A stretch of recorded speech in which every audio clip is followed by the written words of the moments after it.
дар партави дастури ҳидоятҳои асосгузори сулҳу ваҳдати миллӣ пешвои миллат президенти ҷумҳурии Тоҷикистон муҳтарам Эмомалӣ Раҳмон бори аввал аз 8 то 10 августи соли 2019 дар шаҳри Душанбе форум ва намоишгоҳи байналмилалии сайёҳии Тоҷикистон 2019 баргузор мегардад.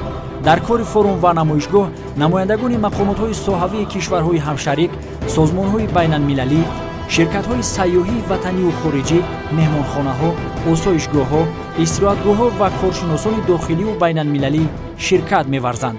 ҳадафҳои форум ва намоишгоҳ муаррифии имкониятҳои сайёҳии кишвар ба имзорасонии созишномаҳо ва ҷалби сармоя ба рушди инфраструктури соҳа мебошад. барои маълумоти бештар ва тасдиқи иштироки худ тариқи сомонаи cwforumtourism.tg метавонед тамос гиред. муҳлати охирин рӯзи тасдиқ барои иштирок 31 июли соли 2019 муайян гардидааст. масъули баргузории форум ва намоишгоҳ кумитаи рушди сайёҳӣ назди ҳукумати ҷумҳурии Тоҷикистон мебошад.